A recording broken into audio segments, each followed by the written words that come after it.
My face is breaking out really. I'm at McDonald's, but I can't even drink coffee.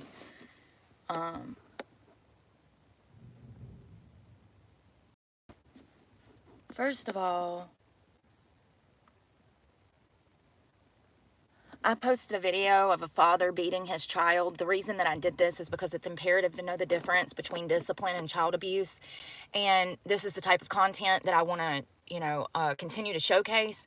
Stuff of value, philosophy, psychiatry, mental health, psychological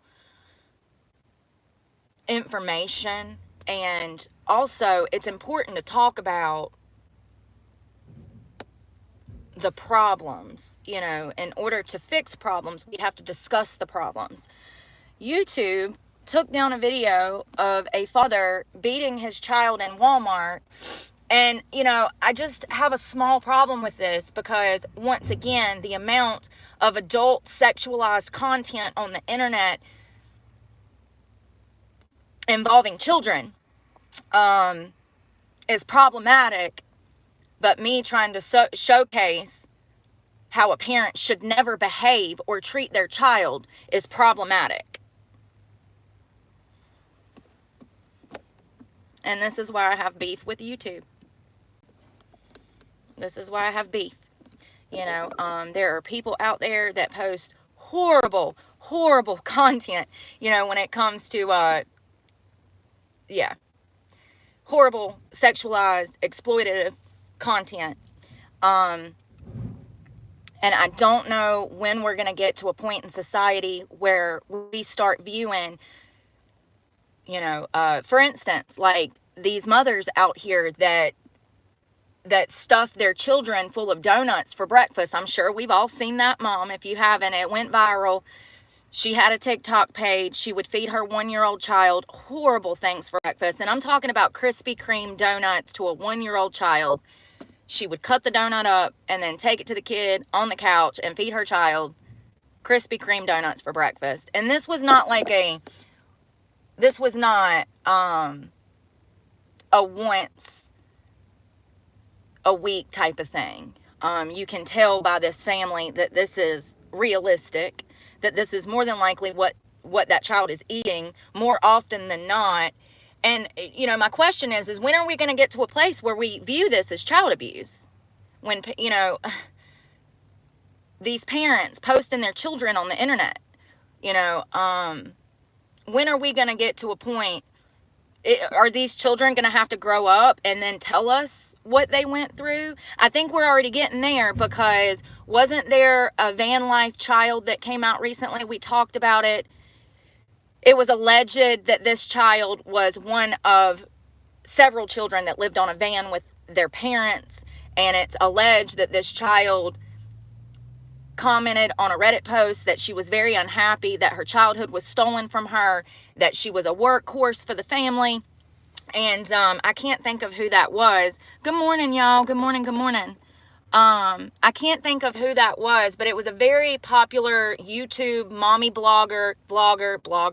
She was on a bus. So, we'll call that blogging. But yeah, I mean, do they have to grow up for us to realize the psychological impact of these parents' poor choices to tell us? Maybe, because I'm over here getting my videos taken down for showcasing something that needs to be talked about. My life would not look like it looks right now if I would have been raised in a loving home.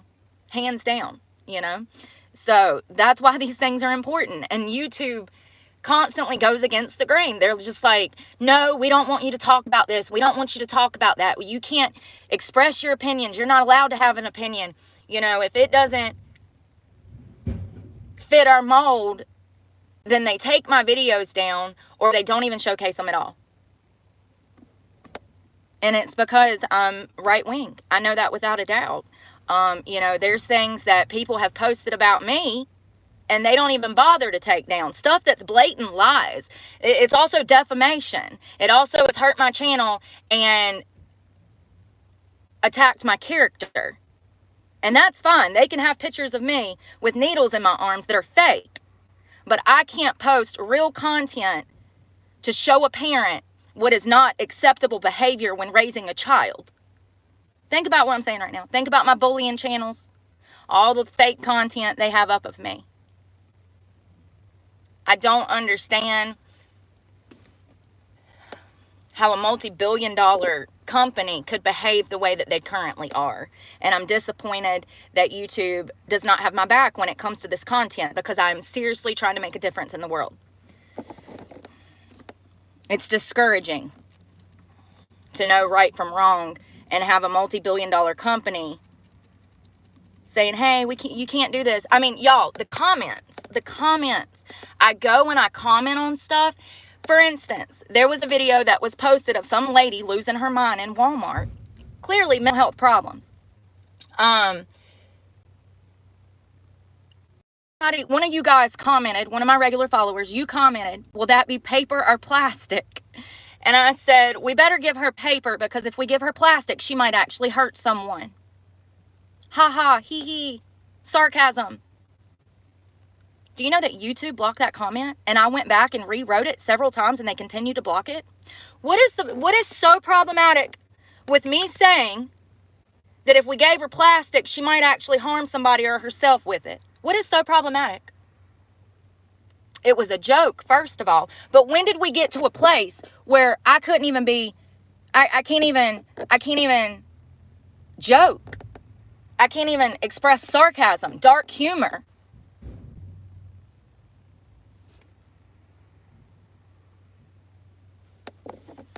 The amount of comments, and sometimes I go and I comment on y'all's, you'll leave me a comment and then I'll comment back and it's gone by in the morning. YouTube's censorship has just gotten ridiculous. It really has. And, it's okay for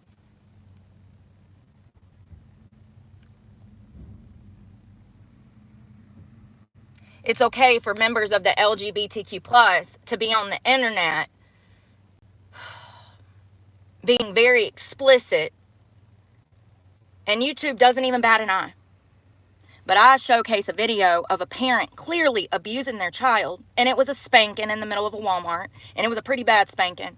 And they say, oh, you're violating YouTube's guidelines. I just don't understand it. I absolutely am disgusted by it at times, because we live in the ass backwards right now, y'all. So I've been puking for 2 days. I have my period coming on. I don't think my tits have ever hurt this bad. I've been running a fever from it. Love that for me, what's a little vomiting and fever, and my whole body is sore. I feel like I have the flu. I do. I feel like I have the flu, and I know it's from my menstrual cycle. About twice to 3 or maybe 4 times a year, I'll have a really bad one where it takes me off my feet for like 2 days. And in those moments where I'm literally so sick I can't even walk, because I can't eat, and I'm also dehydrated because I'm throwing up, and it's a whole cycle. So in those moments, I'm like, how the hell would I go work a 9 to 5 right now? I would literally have to call out of work, not being able to eat. And then when I do eat, I throw it up. And sorry to be so TMI, but I am so malnourished right now. I've drank a couple bottles of water this morning. I've been able to hold it down, so I'm grateful for that. But the nausea that comes behind the PMDD or the PMS or whatever you want to call it is unbelievable. And it hits me hard, like I said, a few times a year. And it could be the colder weather, and it could be the stress that I'm under. So, I don't know. I don't know. So, how was y'all's guys' weekends? Good morning, Teresa, Lexi, Shane. I hope y'all are doing well.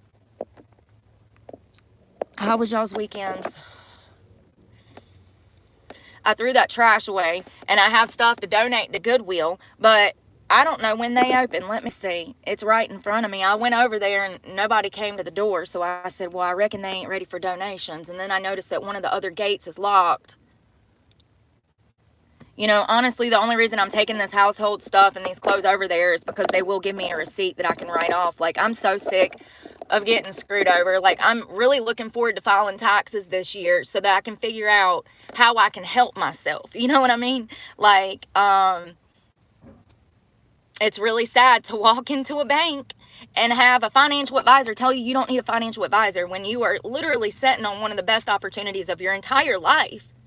And you know, it's frustrating because I see it as you're trying to screw me over because you don't like me. You got beef with me and you ain't even never met me.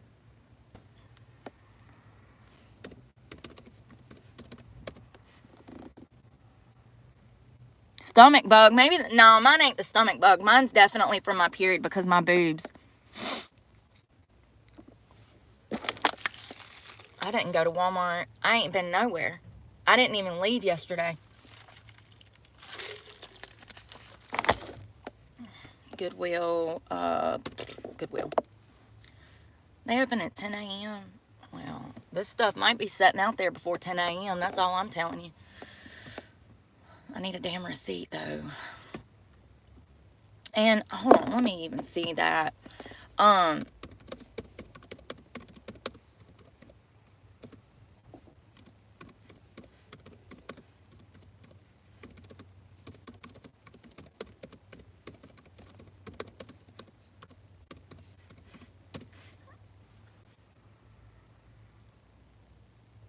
Fair market value of what you gave to Will. So, like, what? Like 30, 40 bucks? I don't know. Still, though, damn, that's a half a tank of gas.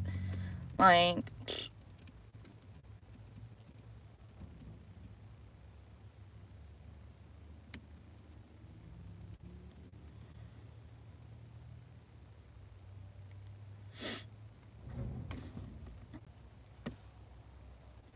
hey, Andrea. Practically live at Wally World. I usually do too, but I've been trying to save myself money, so I've been making a lot of tuna and oysters and tacos. And I have been staying out of Walmart, trying to conserve money. Oh, so they actually have an estimated donations values list on the Goodwill tax deduction claim. They have a website, Goodwill does. And your monetary donations and donations of clothing and household goods that are in good condition or better are entitled to a tax deduction. So, and they have a list of the pricing. I'm not setting and itemizing all this stuff. They just give me a darn receipt that said that I had 3 huge boxes of clothes, a bag of shoes, and I don't even care about the household stuff. I just want to be able to see what my tax people will be able to do with it and if it'll help me any. Y'all, all the stuff I've donated already, it's fine. And I was thinking about my receipts last night. I found some of them in here. I need to get me a box so that I can have it like in the front seat probably, to put my receipts in so I can take them to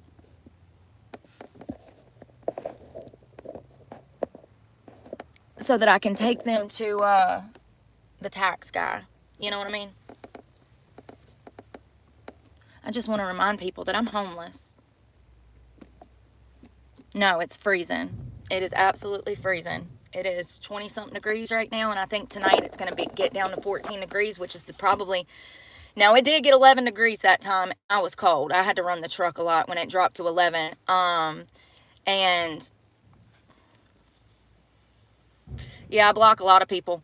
Don't come over here starting drama, especially when I am homeless with no family. Okay, out here doing better than anybody that wants to come and run their mouth. That's why they do it. That's why they do it. Because they're jealous of the fact that I actually try. Ain't that pathetic? Everybody can try. And matter of fact, I want people to try. I want people, and that's why I talk about these things, because I genuinely care. People take it wrong though, because they're not used to bluntness. You know, I don't beat around the bush, and I'm not gonna beat around the bush, because when you beat around the bush, that's gentle. That's gentle parenting. And we see what that leads to. Y'all see the products of gentle parenting out here, right? So that's why I don't believe in beating around the bush. And also, I probably have, you know, yeah, I have, they think I have autism, so, that would also explain a lot. But I don't know if I believe that. I don't know. We'll see. We'll see what happens today. I have a lot going on. I have a doctor's appointment. I also have a therapy appointment. I also have a school appointment. I also got to call the residency apartment. It's a lot. It's a lot.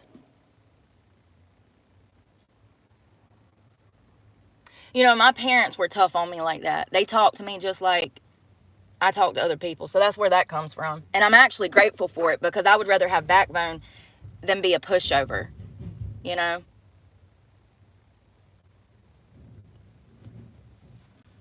But I am homeless. I am homeless. I wish I was the product of gentle parenting. I might have not a damn stabbed 2 girls. Too cold. 19 degrees.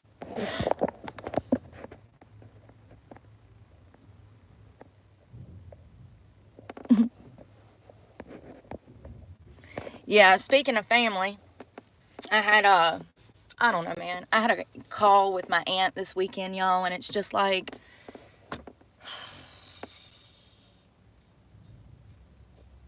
y'all ever talk to like your great grandma, or like your great grandpa, or like maybe an older cousin, or maybe an older aunt, or maybe your parent, and they don't realize the magnitude of what the family has done. They don't realize the magnitude of how everybody was raised and the way that everybody parented their kids. They're almost oblivious and so nonchalant about things like abuse and infidelity and not even being biologically related to me, and then they wait almost 40 fucking years to tell you family secrets, and then they say it so fucking nonchalant, like they're not even, like, what is wrong? What is wrong with my fucking family, yo? I'm almost grateful that they are, that everybody's dead now, because the longer that I'm alive, the more shit that I'm able to pull out of certain people, and the more secrets that bubble to the fucking surface. And this is part of the reason I stay away. Because y'all have lied to me my whole fucking life. And every time I get on the phone, y'all want to reveal something else. So what else? What else did they lie about that I never found out before they died? My birth certificate doesn't even have my dad's name on it. It has some other man's name. And I remember when I was a teenager, me and my mom got in a big fight. Well, not really. I take that back. We weren't allowed to fight in my house. If I would have went to my mother and tried to fight, she would have beat my teeth out of my face, okay? I remember I was in a foster home, and I got the nerve up to call my mother and say, hey, who is Raymond Sheffield? And she's like, oh, that was just some guy I was dating before your daddy. Then why did he sign my birth certificate? And she's like, oh, he was just the one at the hospital at the time. Now, from Friday's conversation to Monday morning, now I'm questioning if my dad was even my bio dad who molested me. Now I'm questioning if he was even my dad. And also, it was revealed to me a lot of other family secrets going back to my grandmother's side of the family. Abuse and, half siblings that I thought were full siblings. And, I guess that I just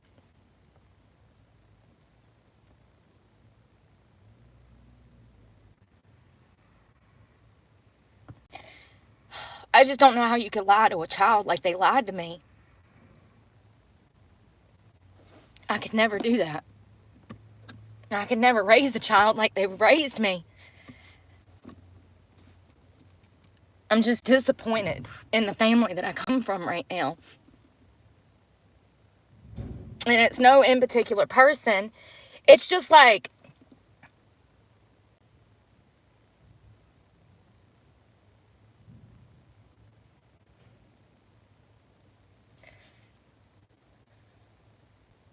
I don't understand how everybody's Christian. And that's why, right? That's why you gotta hide your dirt from the church. Is that why? I mean, I don't know. I just know that my family has judged me for my poor choices. And I could do the same. Absolutely. But I really just want to know why they felt the need to lie. Like, I've never lied to them about my situation or, trouble that I've been in or anything like that. I've never tried to keep any secrets from my family. And matter of fact, I tried to let them in, but they didn't even want to be let in when they were alive. You know what I mean? So, I don't know. I don't understand why families have to cause so much damage. I know that y'all think that by keeping secrets, y'all are doing us a fucking favor, but I can assure you that you're not. And if anything, you're showing me your character. That you're capable of bold-faced lying to me for almost 40 years. And there's so much shit. There's so much shit. I've wanted to know for my whole life if my mother willingly had this relationship or if she was a victim of assault, and when I ask these questions, nobody has an answer, but somebody knows what happened, how my older brother was born. They know. They're just not going to tell me because they know I won't agree with it or I'll feel some type of way about it, and it's just not right. It's like, it's screwed up. I feel bad for my mother. I feel horrible for my mother.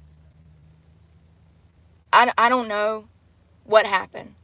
All I know is that her and her cousins grew up in the same neighborhood, essentially. They went to church together. They were real close. I think they went to even high school together, some of them. So they were very close-knit. All I know is that when my mother turned 16, she gave birth to a baby. And the father of that child was her cousin. And when I ask questions about the relationship or the lack thereof, I'm given no explanation. And matter of fact, when I even ask the question if she was assaulted, it's just, I don't know. We don't know. Somebody knows something. Somebody knows something.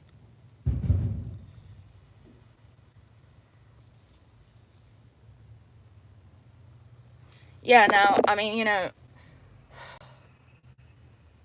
if some of the most Christian people in the family can hold secrets like this for damn 40 years, I can only imagine the secrets my mother took to the grave with her. Now I'm over here like, I don't even know where that came from.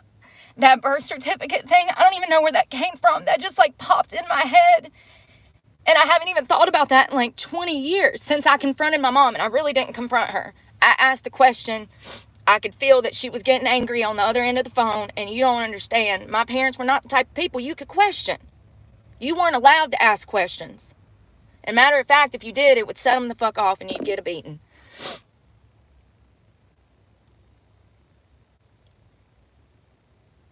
I don't know. I'm just disappointed.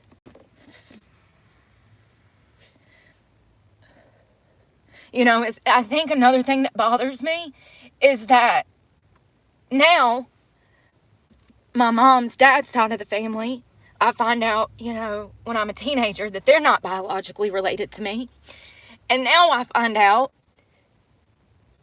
that the people that I thought were the only people I had left as family are even more distant from me. It's just like, why do y'all hide that? Why does it even matter that y'all were half siblings? Y'all could have, why? Why does it even matter?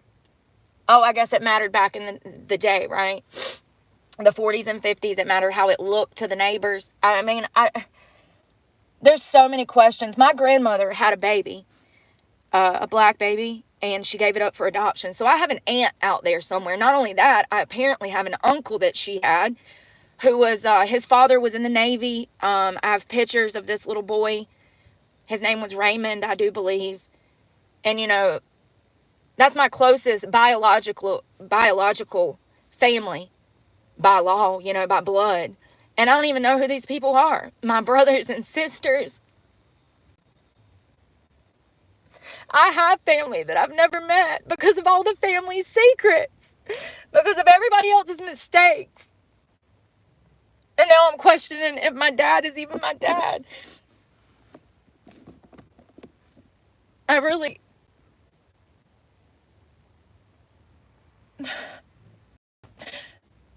hate generational trauma. I really do.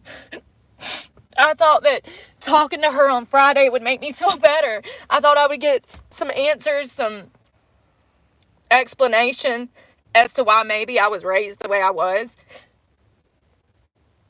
It just confused me even more. It confused me even more.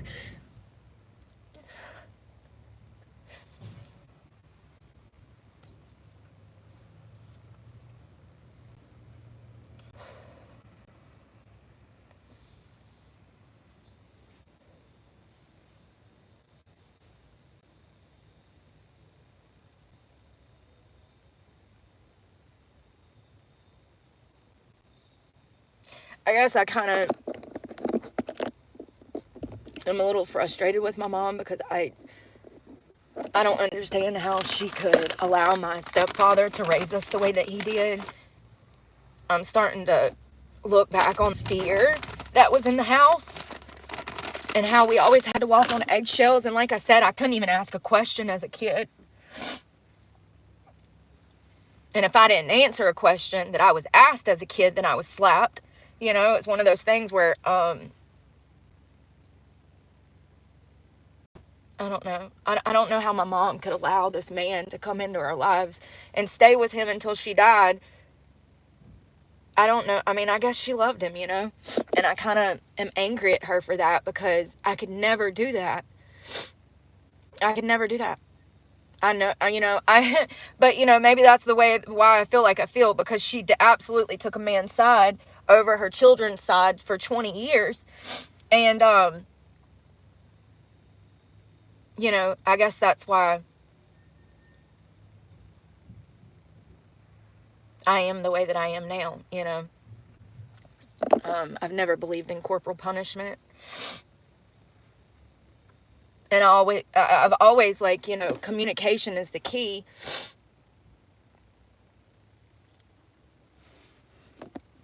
I don't know who that guy is, but I do plan to do a DNA test one day. To my knowledge, I've never met him, but his name is on my birth certificate. And as soon as I got off the phone with my aunt on Friday, my mind just went straight to that birth certificate. I just don't know why. I can't trust anything that comes out of my family's mouth. Nothing.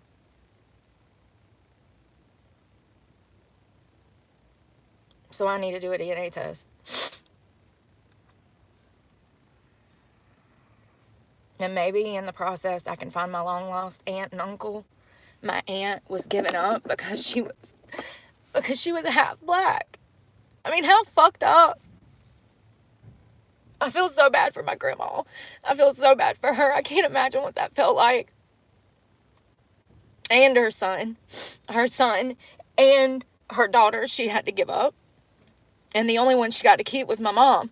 Maybe if they would have told me this shit when I was 12, 13, imperative, this is when you start telling children stuff, okay? This is when you start talking to them about real life issues. Maybe my life could have been different. I don't fucking know. All I know is everything that I know now, I never knew anything about when I was a kid. And they always pushed us out of these conversations. They wouldn't allow us to hear anything, I know nothing of my family history. Nothing. It's not fair. I often wonder if my dad would have told me that he had a heroin problem when he was 16, if it maybe would have, deferred me from becoming a heroin addict, I don't know. I just know that this is why it's imperative to have a clear line of communication with your children and guide them in the right direction. That phone call on Friday made me realize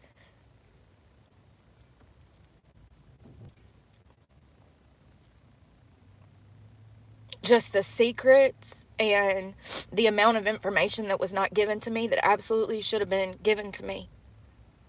You know, kids need guidance, direction, information.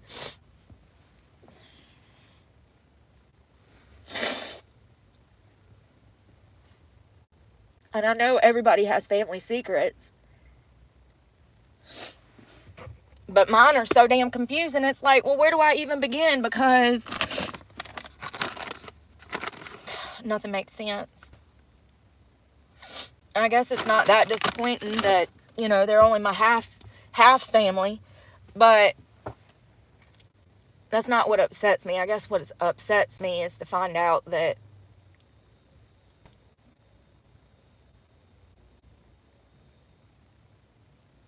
I don't know, that family can keep secrets for forever. And it's damaging, man. It's damaging. Especially when you're out here trying to put your finger on why things happened the way that they did and you're not getting any explanation. I just simply want to know, was my mother a victim of assault? Or was she a willing participant in this relationship? And I don't think I'll ever know. I do know that it was painful for her. It was painful for her to even look at my older brother. And she steered clear of him most of the time. My grandmother watched him. My grandmother, who was my mother's mother, Millie, Grandma Mildred, who was this aunt that I spoke to's sister. So it would be my great aunt. Anyways, my mother gave my older brother up for adoption when she was 16. And it was, I guess, known by the family that, you know,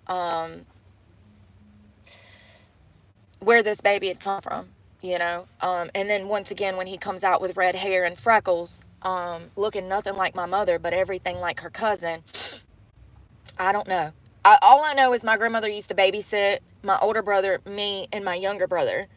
And when I was like 11 or 12, they set us all down and told us we were siblings. We didn't even know. So, you know, they told us we were siblings.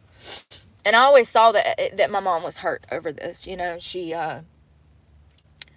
distanced herself from him. I don't know. I guess I'll never know.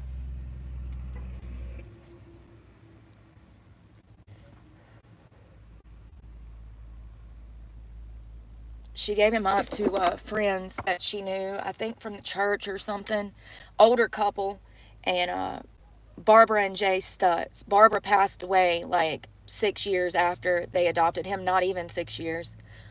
So he lost his biological family. He had to watch his siblings grow up in a home with, you know, our mom and dad. His foster mother dies, and so he was raised by a single father until he passed away. And I've spoke about what happened between me and my brother before. I don't talk to him. But I have no doubt that it impacted his life in a negative way. Being the black sheep of the family, like the stain of the family or whatever. And, you know, he's not a good person, and I don't like him. But I empathize because I was in foster care at one point, and I know how hard it is to watch your sibling being raised by your parents and having all of these luxuries and you know, a normal life as you sit in foster care by yourself. So I empathize, and I, you know, and he never got any explanation from my mother as to what happened that night and why this even took place, why he was even born. He never got any explanation. And so I'm sure that psychologically that wounded him deeply. And I know he hasn't had an easy life. But there's some things in life that are done to you that you are never supposed to forgive. And sexual assault is one of them. Molestation is one of them. If you have a sibling or a cousin or whoever mess with you in that manner, you need to stay away from that person and set hard boundaries and let it be known that this person has offended you in a sexual manner. You need to tell the family, and that's to protect you.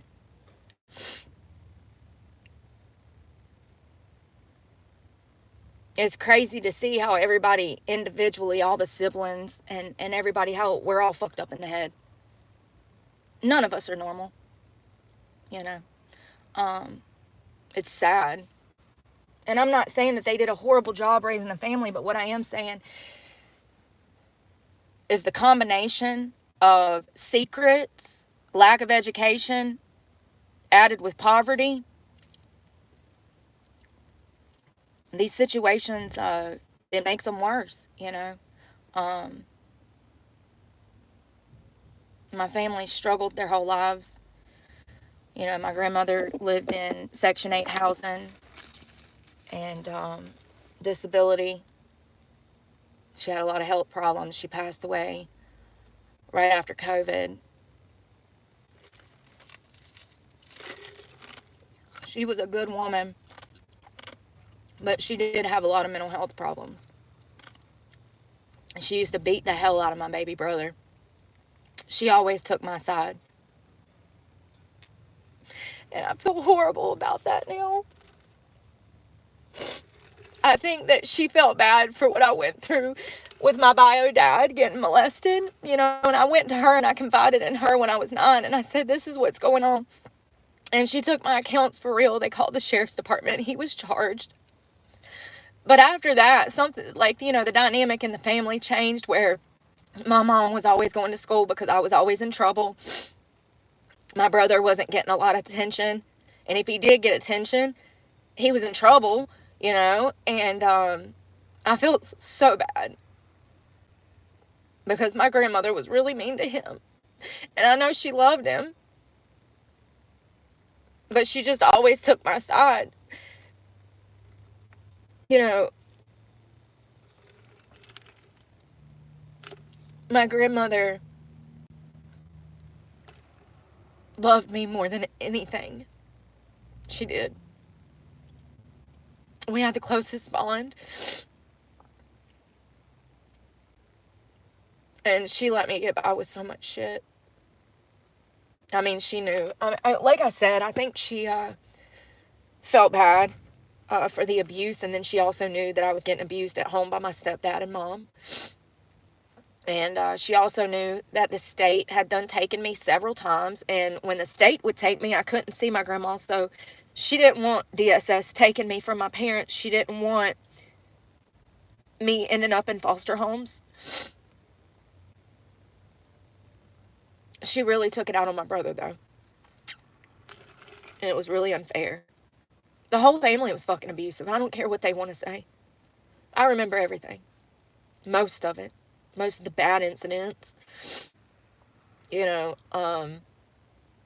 every family has problems.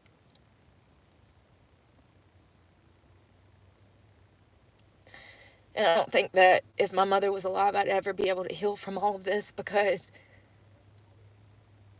I would still be tied with the family and I would still be living in that secret place. You know what I mean? Like, there's no way I could say all of this if my family were alive.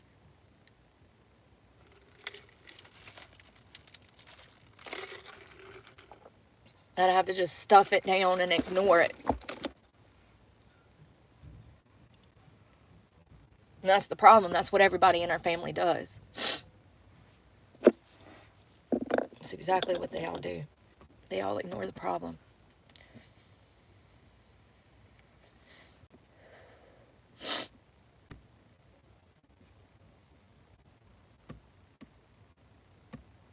I really think that I will get more answers from a genealogy test than anybody in my family.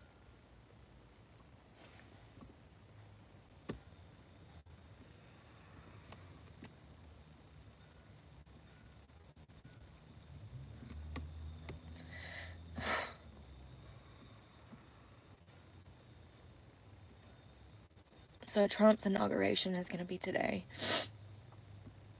I want to watch it. I was hoping to have that software or hardware or whatever it is to show the video, and it's not working. And it's literally to the point that I'm about to go to a library and ask if they can help me. I don't know where else to go. Where could I go? Like a computer store? Maybe Best Buy? And ask them, like, hey, or I'll probably just call them and be like, hey, what software can I get to show videos and give commentary at the same time? I've downloaded like 3 different apps, and all of them want expensive ass prices. When it said that it was free. It said that it was free.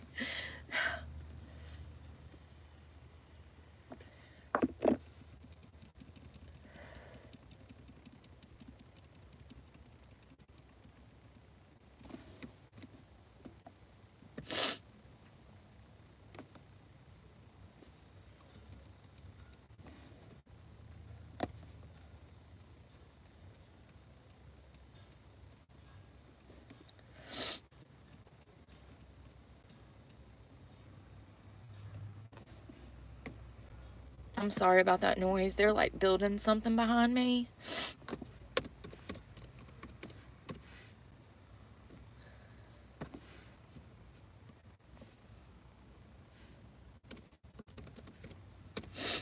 Sorry, I'm snotting so bad.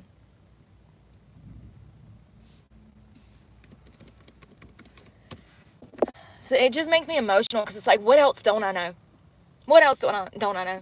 You know, my mother, well, like I said, when I found that birth certificate, she wrote it off as, oh, it was just some guy that signed it.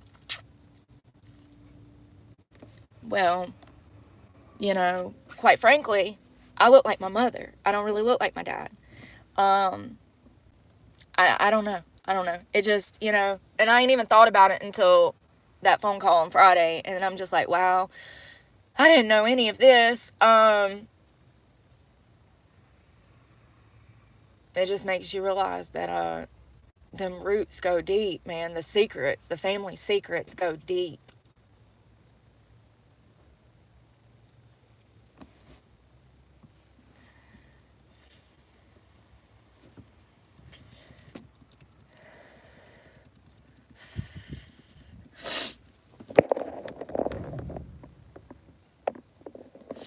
Yeah, it'll be on the,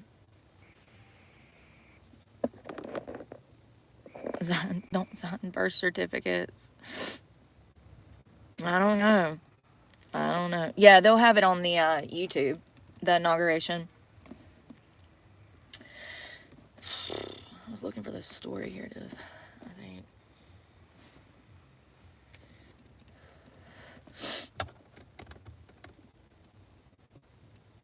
No, I don't know where the hell it is. I'm wondering if I just need to drive down to the school. I'm having one of those days where I feel so bad. Sometimes, you know, and that's what sucks. I never know when these things are going to get bad. Like, I never know when they're going to, you know, because it's different every month. And I don't know really what plays a role in how bad the PMS is or not. But I'm pretty sure the weather, stress, your diet, I'm sure all of those things play a huge role in PMS. Damn bubbles.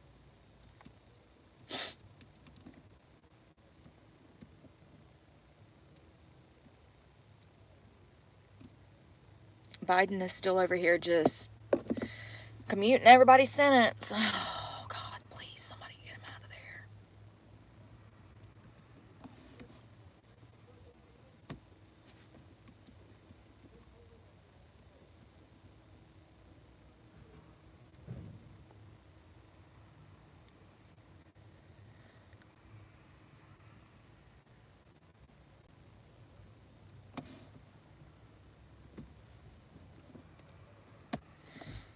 Check and see if anybody's emailed me back about work.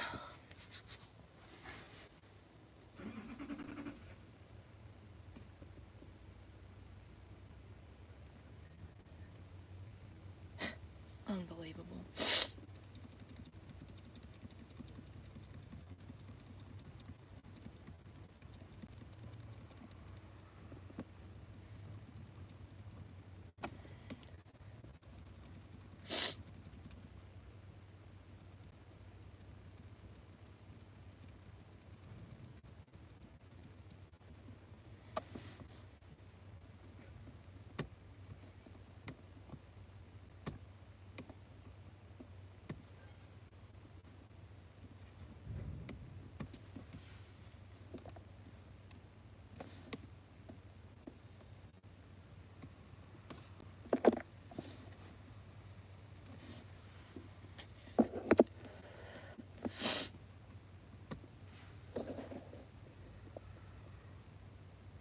Oh, thank you. 3D Destroyer. Yeah, every family has secrets, but this is why you shouldn't keep them, because it causes more damage. I'm questioning my whole damn existence now. Like, I don't know, man. You know, my mom lied to me about a lot of stuff. She would lie more often than she'd tell me the truth. A lot of things were kept from me as a kid pertaining to me. So now I guess that's why I'm questioning the whole birth certificate thing. Speaking of which, where did I stick that damn thing? Here it is.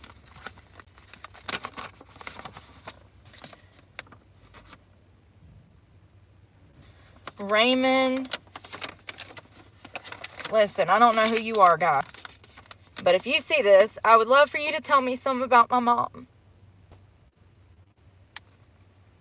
I'd really like to know if y'all had a relationship. Raymond Delano Sheffield. That is not my biological dad's name. Where's it at? Raymond Sheffield. It says that he was 20 and she was 18. It has my grandmother's address listed, 1021 Town Branch Road. That's the apartment she lived in for 20 years.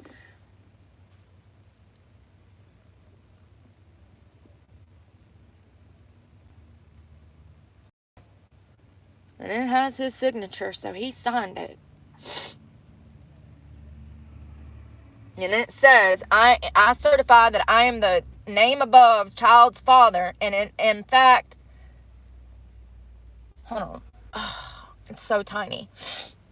I certify that the above named D child was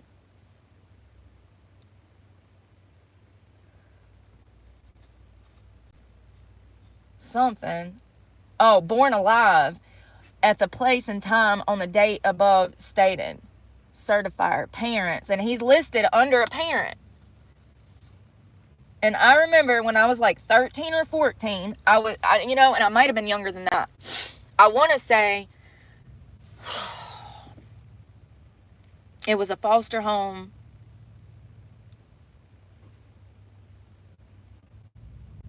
I remember the house. It was like a little 3-bedroom house with a kitchen to the side. And when you first walked in the front door, it was the living room, the kitchen, and then all the bedrooms were in the back. And somehow I found this birth certificate somewhere. And my mom got mad at the social workers for allowing me to have access to my birth certificate. Imagine that. Your secret's coming out. And you're going to be mad at the child when she's asking, who is Raymond Delano Sheffield? And my mom said it was some guy I was dating before. Or no, she said it was some guy I had dated before. And I said, well, why isn't Johnny Lee Clark on there? And she said, oh, Raymond was at the hospital. Does that even make sense? Does that even make sense? No, that's not my mom's sister. My aunt is my great aunt. It was my grandmother's sister. And I just found out that they were only half sisters. That's what I just found out on Friday. Amongst some other things. But, I mean, and I guess that ain't that bad. But, like, why did y'all feel the need to lie about that to me for almost 40 years? It makes me realize if you'll lie about something stupid like that, then what else you lying about? Or what else you hiding from me? Like maybe my father isn't my father? I want to know why this man's name is on my birth certificate. And I think that I deserve that much. It doesn't make sense. It's definitely made me question a lot. I guess I'll do a DNA test one day. Or I could just look him up. I mean, he might be alive. He would be in his 50s, 60s. He was only 2 years older than my mama. And he's probably still running around damn Alamance County. Probably search him on Facebook. I don't know. He would be at the age to have Facebook. If he has social media, that'd probably be the only platform he did have. Yeah, I don't know. It's very upsetting. It's just like, man, I'm about to have my period and y'all gonna drop this shit on me right now. I was asking questions. It's my own fault.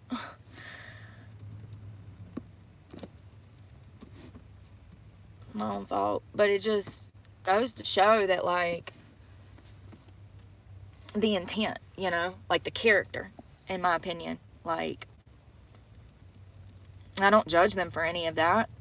Everybody makes mistakes. Every family has secrets. And I just wish that people would understand that it's just better to be honest about these things than to hide. You know, you're damaging people when you're hiding and you're maybe manipulating a story. What you're really doing is you're hurting the family. It hurts everybody in a small way when these lies and these secrets are covered up, you know, because people need answers in order to heal. We have to have answers in order to heal. That's part of healing, is to get some kind of resolution or to come to some kind of resolve for the situation, psychologically, emotionally, spiritually, in order to start the healing process. You know, these things have to be talked about. And when you push them under a rug, you're really preventing people from healing, in my opinion. So it looks like President Joe Biden also pardoned Dr. Anthony Fauci. Really? And other members of the House committee that investigated the January 6th attack on the Capitol. This is an extraordinary use of the powers of the presidency in his final hours to guard against potential revenge by the incoming Trump administration. He done said that he gonna reverse everything he done. At this point, he's just making himself look more stupid. He was literally the worst rated president in history. In history, you know, literally, you know. Yeah, so Trump is, don't worry, he'll fix it, because that's what he does. He comes in, he swoops in, and he fixes it, honey. That's why we love him, because he's out here working his ass off, and he's been working so hard, and he hasn't even been in the White House. Does anybody else feel like him and Elon has been doing more than the president and the vice president? I mean, it's just crazy. The difference in work ethic is very clear to me. It's very clear. I think that they did a statistical run of numbers on how many days in office Joe was actually in office working and how much he was on a beach. And did y'all know that 40% of his presidency, 40%, he was on a beach? You think I'm joking? Go fact check me. Go fact check me. 40. You don't like Elon. I'm sorry. I know. People either love him or they hate him. You know? That's how I was about Trump back in 2016. I hated Trump. Like, anybody that even said his name, I just went into damn pit bull mode. I'd be like, rah, rah, rah, rah, rah, you know? Like, I had the derangement syndrome back then over Trump. So, I get it if you don't like Elon. Sometimes, you know, we just don't like people. We just don't like people. I get that. I'm skeptical of Elon. I would be too. I mean, you know, let's think about this from a logical perspective. How dangerous this could be if we are wrong about these people's character and they throw us into a dictatorship. Listen, there are rumors, there are conspiracy theorists on the left that claim that this is what's going to take place in this country. I don't believe it for a minute. I do believe that it's risky to put so much faith in Elon, especially when he has no political, he's never had any kind of political experience. So I think that it's kind of risky. But, you know, the founding fathers took a risky chance on this country and writing the Constitution and the Declaration of Independence. And, you know, they were in their 20s, you guys. They were like 18-year-old kids. You know, so sometimes for something new to be born, you have to take risk. And I think that Trump has shown his character specifically in the past year since he got shot, since, you know, these cases have been handled. I think he's learned, and we've seen him grow, absolutely. I just think that he is more responsible than, of course, the left will ever give him credit for. I don't think that he would allow this country to get thrown in the opposite direction. Quite the opposite. I feel like the left was trying to plan something. But, I think that it is risky. I think it is risky, but we're going to see what happens. And, one way or another, history is being made. This has never been done before. We don't really know how much pull Elon is going to have and what power he's going to have, but we're soon to see. And I think that, I think them spending time together is good for each other. I really do. I've said this before. I feel like Elon needs a little bit of a father figure in his life, and Trump is the perfect one for that. And I feel like that I think that they're going to make big change. I hope so. I hope so, you guys. I mean, look at all the hard work they've already been putting in, stuff they've been doing. Yeah, Trump is a good guy. Oh, Benny. I love Benny.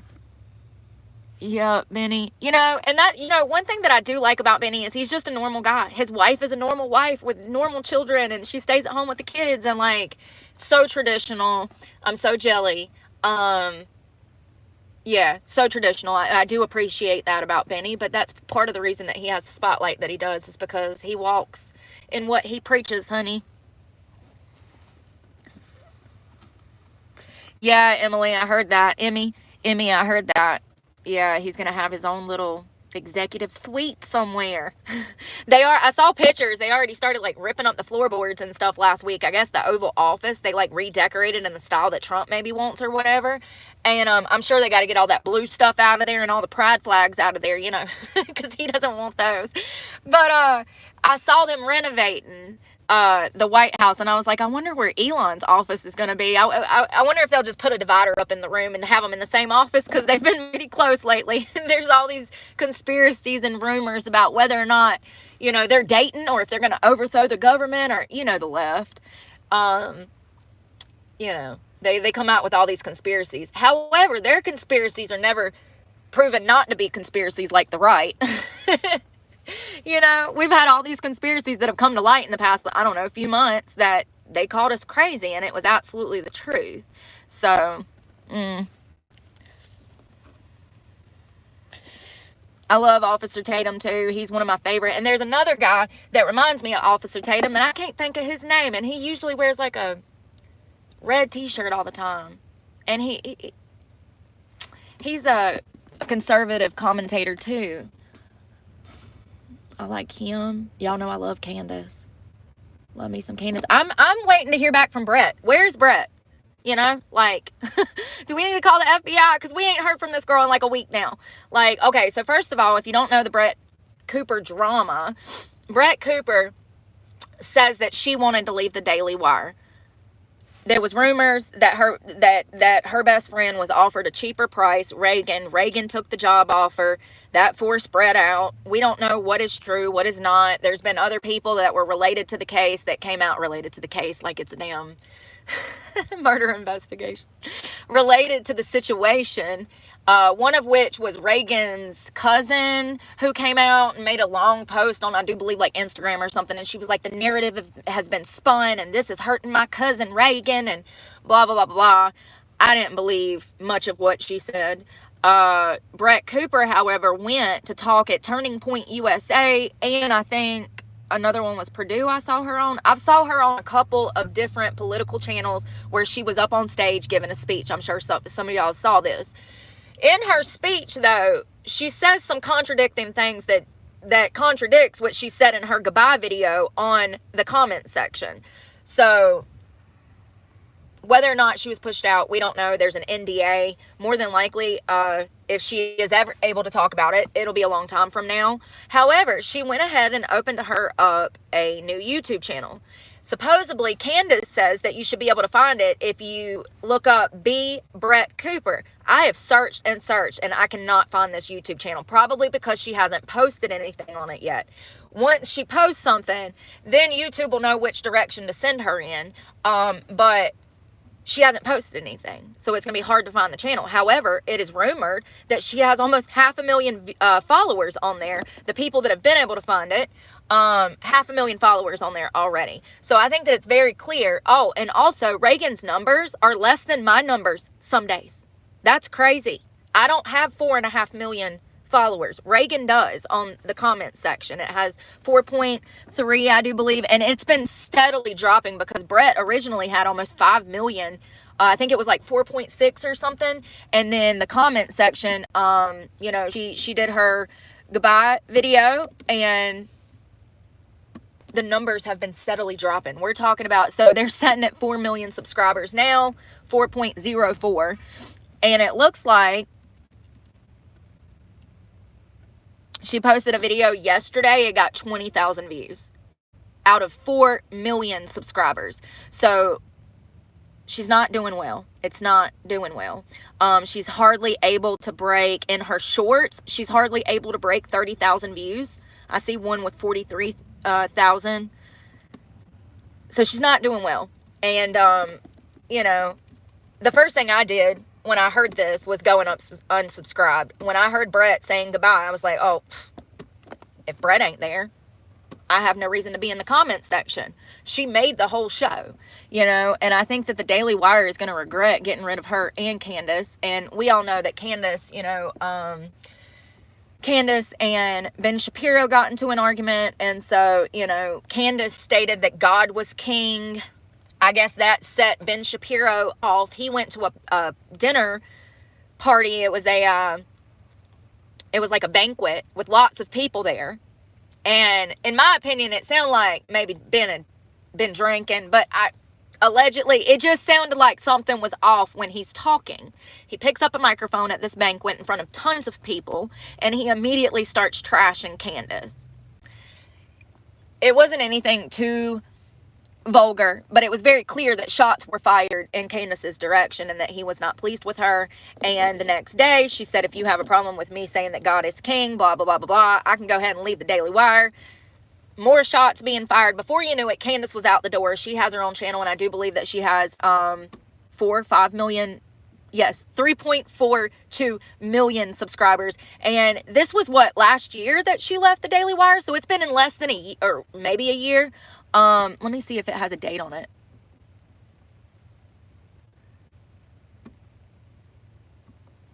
Let's see. Here we go.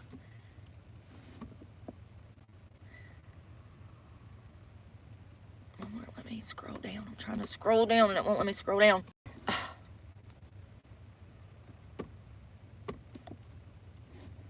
You guys, I am no technology buff. Let me just tell you, this is why your girl is going to school. I can't even figure out how to scroll to the bottom of this. It won't let me see it. Usually it tells you like when they open their channel at the bottom, right? It won't let me scroll down on this computer for some reason, or either I'm doing something wrong, or...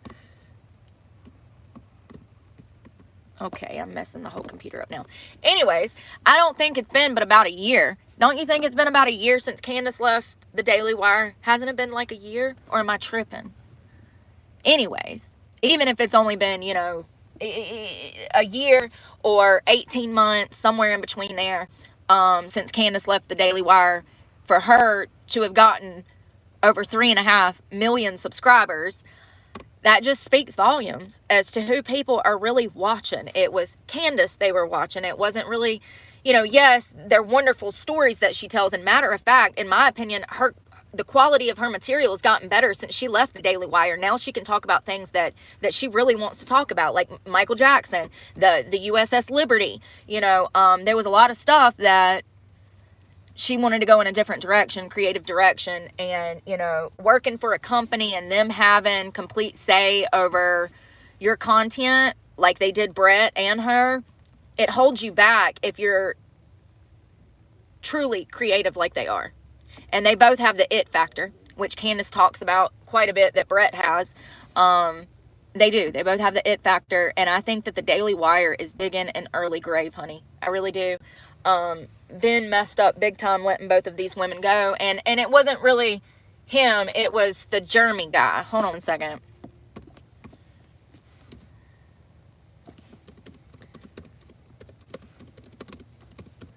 And I might have my companies mixed up. Didn't they write for the... Yes.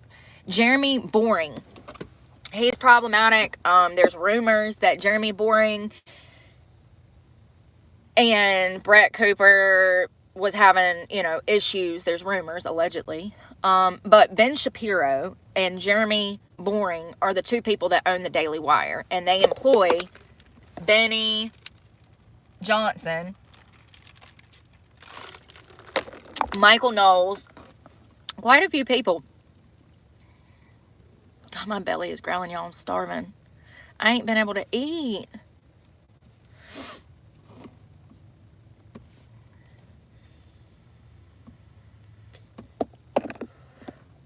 Let's see.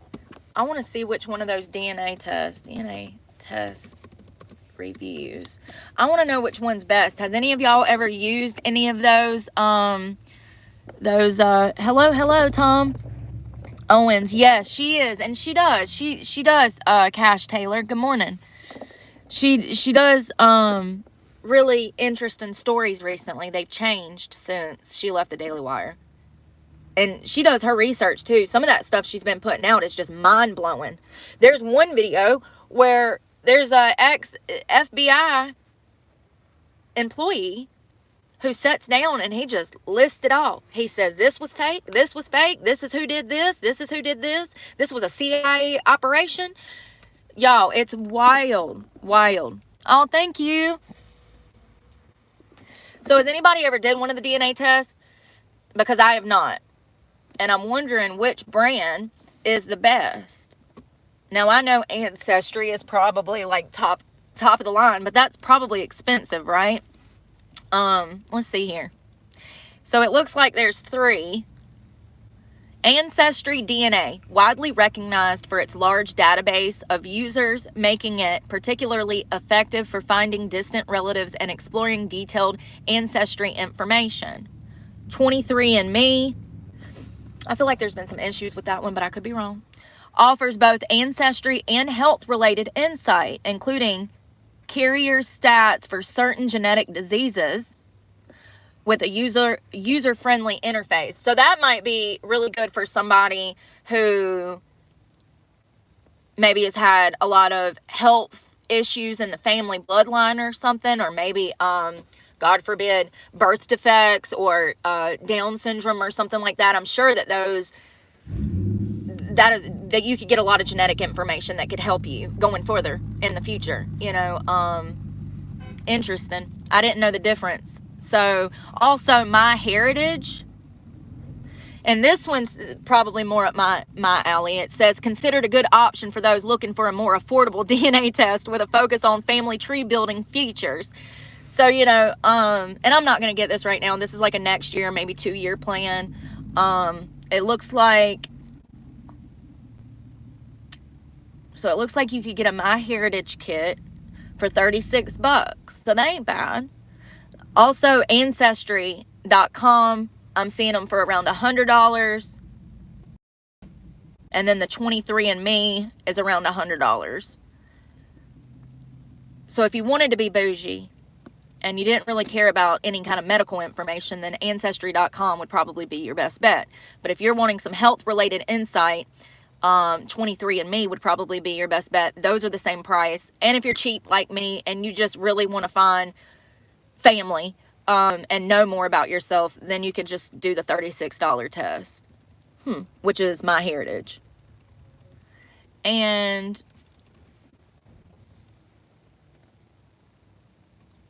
I do believe, which the state already has my DNA because I'm a convicted felon. I got in a fight with 2 girls and they were seriously injured when I was 18 years old. We were all on drugs. It was a stupid fight. And the state of North Carolina, when you are charged with a felony like that, what they do is when you go to prison through processing, they take multiple vials of your blood. They send it off to a cooler. It's a DNA holding lab. They keep everybody's DNA there. And so the state has my DNA. But when it comes to these DNA tests. These companies have been known to work with law enforcement when law enforcement is looking for a specific DNA, or they're trying to do like a family tree genealogy. So just keep that in mind when you send your DNA. Hope you ain't committing any criminal acts. I'm cold, y'all. Because the cops absolutely could arrest you later on down the line. They link that DNA back. Do not use 23andMe. Their entire board of directors just resigned on the same day. What? Sookie shookie, tell me more.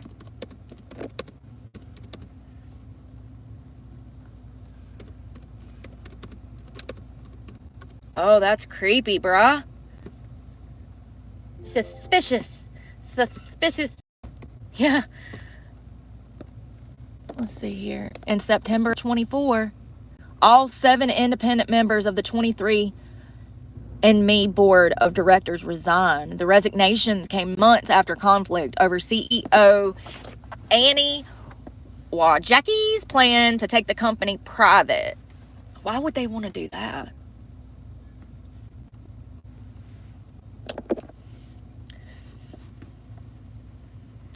This is creepy. Why would they want to make the company private? Hold on, let me...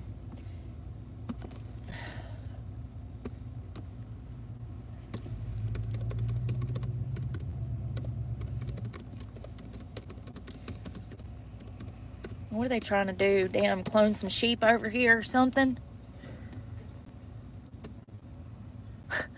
Financial struggles is what that woman, the CEO, and Jackie, listen.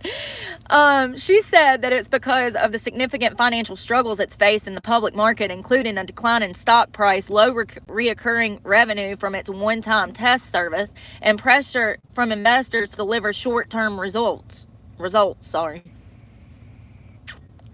She believes hinders the company's long-term vision and commitment to customer privacy. She believes going private will allow her to focus on the company's mission without the public market pressures.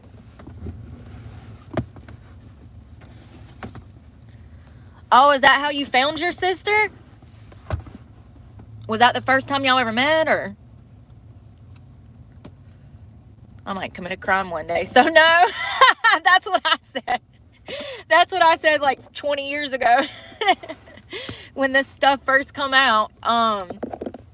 No, too late now. They already got my DNA. I might as well just try to find my damn family now.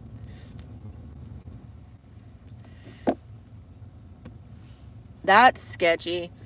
So it's about money. I mean, in these companies, you would think that they would think ahead.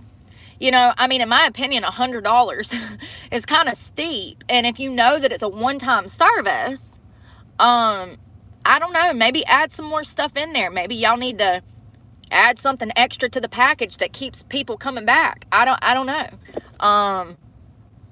Make them Christmas gifts. I don't know. But $100 is kind of steep, especially when you know that MyHeritage can do it for $30. So that tells you that you can get it done for cheaper. It's just that these other companies are charging more. So I find it interesting that everybody resigns, but they were making a 70% more profit than MyHeritage. I know. Listen, if you think you might have to damn commit a crime, it's best to just keep your damn DNA to yourself.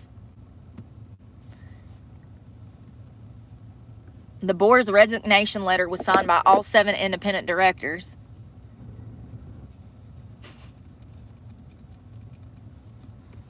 Well, damn. That's weird. Hold on. Ooh. Once the directors realized that the CEO and her affiliates had voting power to overrule the independent directors' efforts to, quote, full access whether there's interest from third parties, they resigned. So does that mean that they didn't want to work with law enforcement? Fully assesses whether there is interest from third parties. I'm even more confused. Somebody help me. Help me. Yeah, what you think, 3D? That's what I'm wondering. I'm not reading through the lines right now. Does that have something to do with law enforcement? Because it says it assesses whether there's interest from third parties. It also says the CEO had the power to overrule the other directors' efforts. What's the controversy?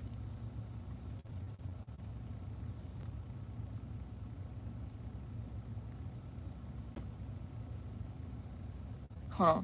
A hacker accessed personal identifiable information belonging to around 6.9 million users, while 23andMe started. This didn't include DNA records, customers' family trees, birth years, and geographic locations were compromised. They were compromised. Well, so their security's not good. Oh, the FDA shut them down. No, it says, I'm gonna need Google to get your stuff together. The question is why did the FDA shut down 23andMe? And it says because the company's aggressive marketing and refusal to resolve outstanding data issues. The FDA was right to issue a warning to 23andMe. The results, that was back in 2014. I don't know, y'all. Here, let's go find the scoop in September. Reject all cookies. Now, this is from the 23andMe press release. Independent directors of 23andMe resigned from board on the 17th. Oh, these are their resignation letters. Okay. Well, it doesn't tell me anything.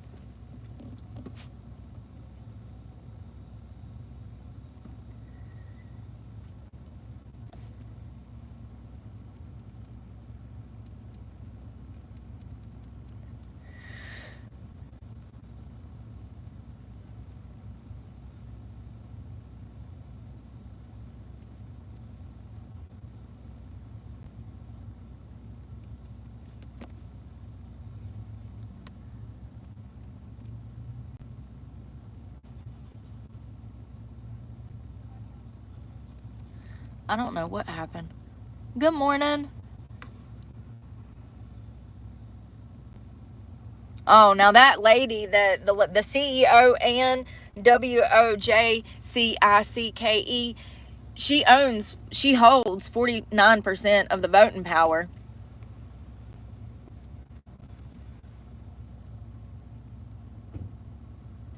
So, 23andMe, which went public in 2021, has struggled to find a profitable business model since. The company reported a net loss of $667 million for its last fiscal year, more than double the loss of $312 million for the prior year. Bullshit. Y'all mismanaging money. Y'all got some bullshit. You know how many people out here are doing DNA tests right now? Probably more than ever. How you lose money? Shares for the 23andMe has also plummeted, with the company's stock closing at 33 cents on Thursday, down by more than 97% since 2021.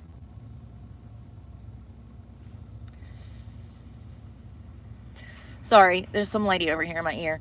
Down more than 97% since its 2021 stock market doubled.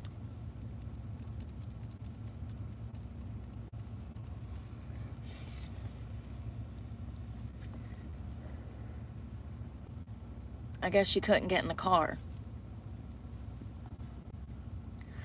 Her husband had to pull out to let her in.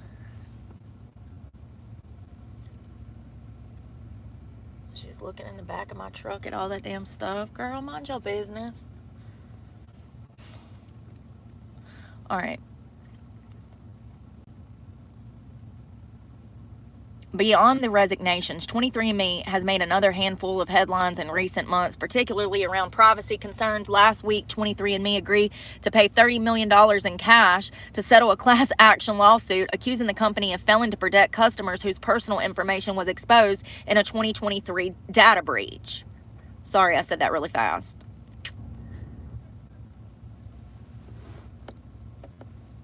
Sorry, they're building something.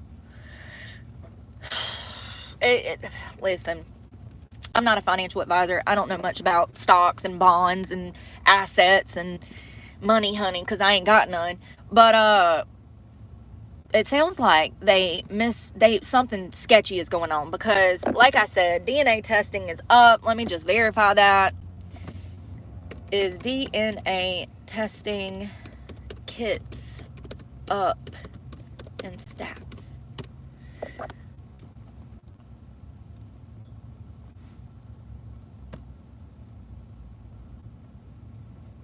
I would have thought that it would have been more than that. It says 1 in 5 adult Americans have already taken an at-home genetic test.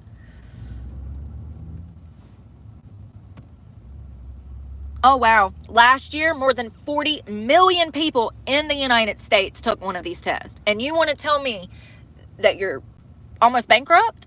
Like,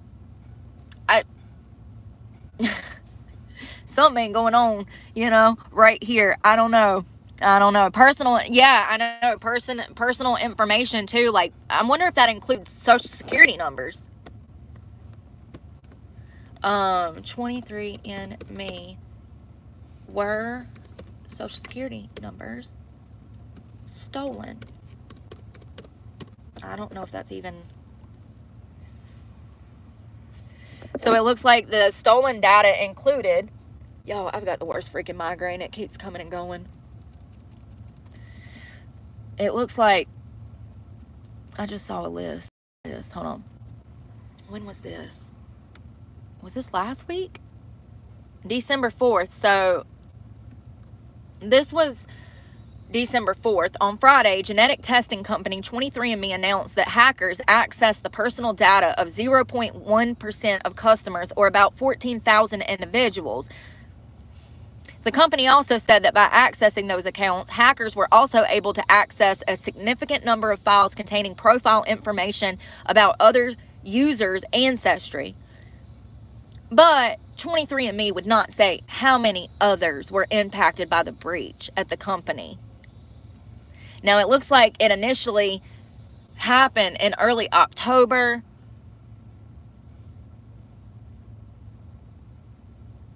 Oh, no, it was initially disclosed in early October. As it turns out, there was a lot of other users who were victims of this data breach. 6.9 million affected individuals in total. An email sent to the TechCrunch late on Saturday, 23andMe spokesperson Katie Watson confirmed that hackers accessed the personal information of about 5.5 million people who opted into the 23andMe's DNA relatives feature, which allows customers to automatically share some of their data with others. The stolen data included the person's name, birth year, relationship labels, the percentage of data shared with relatives, ancestry reports, and self-reported locations. Self-reported locations. So it's got their. Wow. So 23andMe also confirmed that another group of about 1.4 million people who opted into the DNA relatives also, quote, had their family tree profile information accessed, with display names, relationship labels, birth year, self-reported location, and whether the user decided to share their information. Whether the user decided to share their information.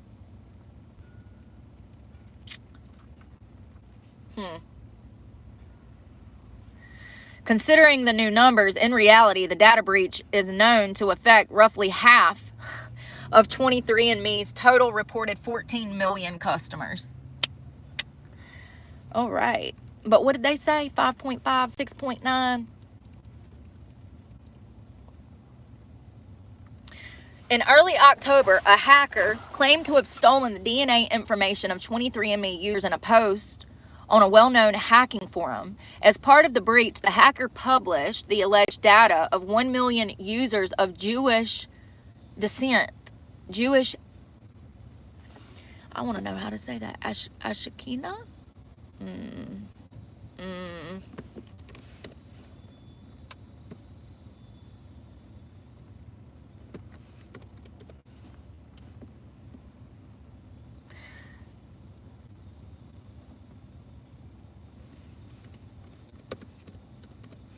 sorry. I just want to be...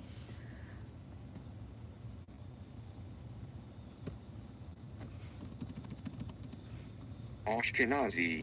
Ashkenazi. Ashkenazi. Ashkenazi. Okay. Ashkenazi.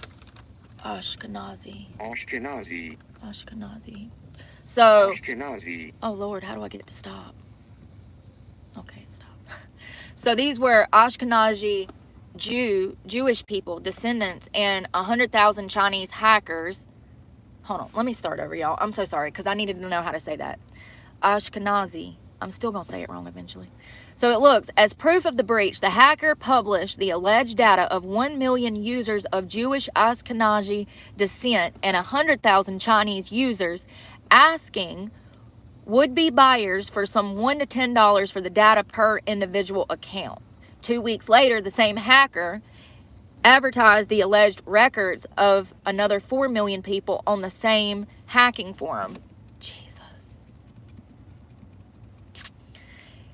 TechCrunch found that another hacker on a separate hacking forum had already advertised a batch of allegedly stolen 23andMe customer data 2 months before the reported advertisement.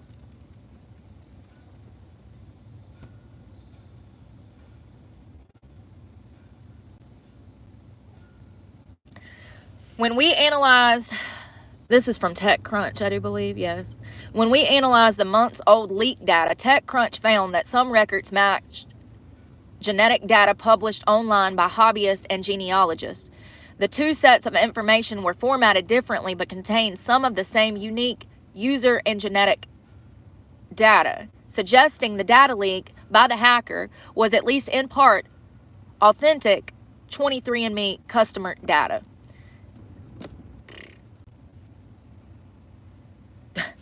In disclosing the incident in October, 23andMe said that the data breach was caused by customers reusing passwords.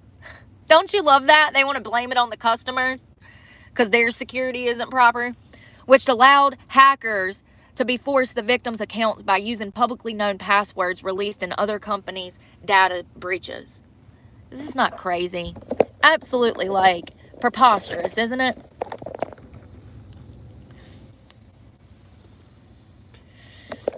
Yeah, that was one of my stalkers. I have quite a bit. Jesus's bloodline. There might. I don't know. Sorry, Sherry. When y'all see the trolls, I just ignore them. Hey, Salvador. How are you doing? Good morning, good morning. Oh. Imagine being that big of a loser. Be grateful that you are you, honey, because it could always be worse. You know what I mean? You know what I mean? Ain't we glad we woke up us today? Let's be grateful, okay? God gave us another day. Let's be grateful. God gave us another day, honey. So it looks like the company dug their feet into the ground. They blamed the customers, stating that the customers didn't have secure passwords. And listen, this is a DNA company. You would think that these people would have their ducks in a row. It sounds like there's been mismanagement of money. It looks like mismanagement of data. It looks like they don't have the proper security. And that one lady, the lady, the head lady, I forgot her name, with the crazy last name. She looks and sounds like a nightmare. I don't know, you know, and it only takes one bad person to ruin a whole company. That just one person, that's all it takes, man. So, you know, there's no telling what happened, but I do think that it's sketchy, Destroyer. I do. Something ain't right. To have all them people resign?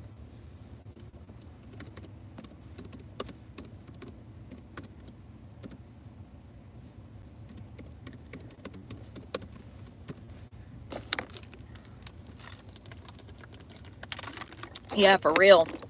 You might want to pay for the ancestry. But haven't they had problems too? Has Ancestry.com ever had any stolen data and personal information issues?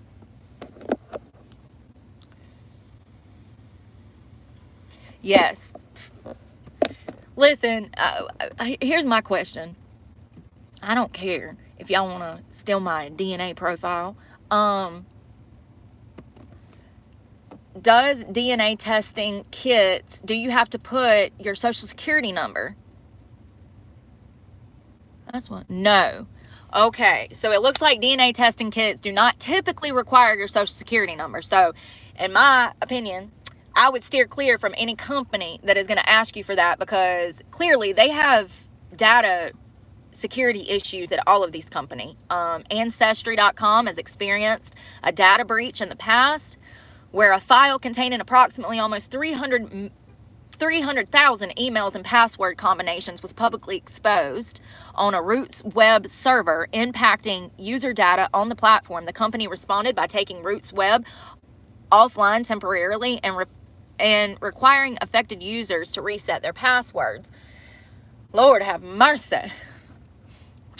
Well, this seems to be a common issue. Let's see here. What was the other one? MyHeritage. Has MyHeritage had any data breach concerns? Yes.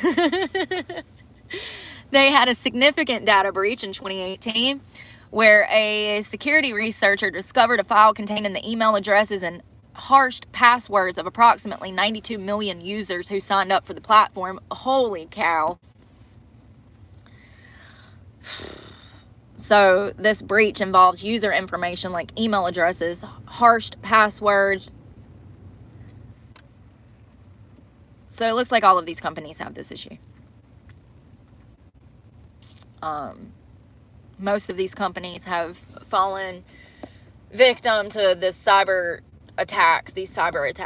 Well, I guess the more you know, because I did not know that, but it looks like you are not supposed to have to put your social security number in. That would be my main concern, social security number.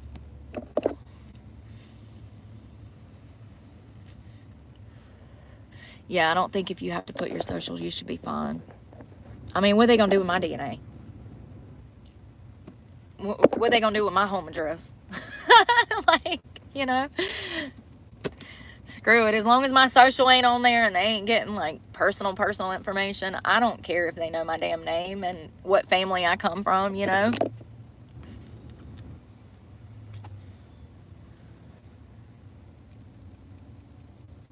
Let's go take this stuff to Goodwill.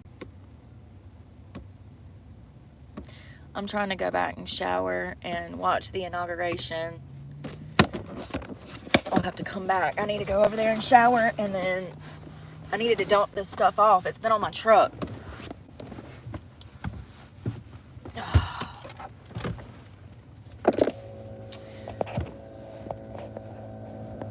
Oh, I was trying to make sure if my Wi-Fi wasn't on.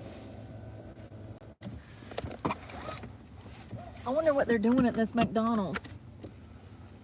This is that McDonald's I was at the other day and that girl quit. Remember that? She said, F this place. Da, da, da, da, da. She's like, I'll never work for McDonald's again. Da, da, da, da, da. And I looked in the rearview mirror at the two managers that were out on the sidewalk, and I knew exactly why she quit.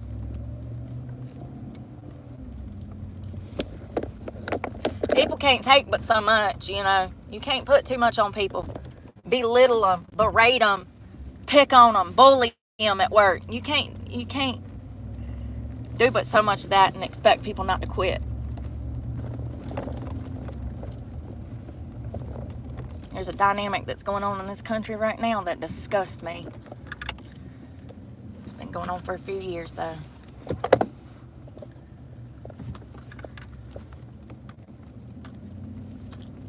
Could all be solved if people just learned how to love themselves and appreciate our differences. All right, let's throw this shit out. Good morning. Good, how are you? I just had some stuff to drop off, mostly women's clothes. Yeah, and household items. Sweet. Oh, you want me to? Oh, yeah, there you go. No, you're fine. Hold on one second, y'all. I'm gonna set y'all down so I can grab my stuff. I look like a ragamuffin. Don't judge. And this one actually rolls.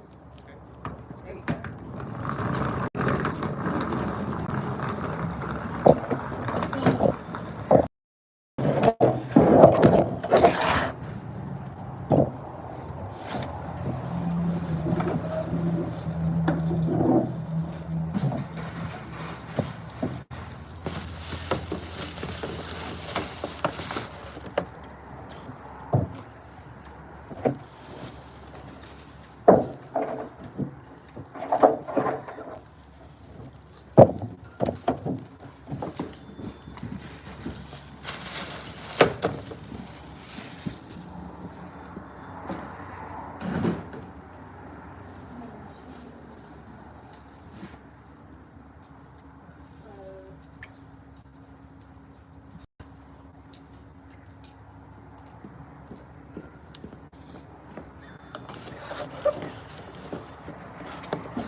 Sorry about that.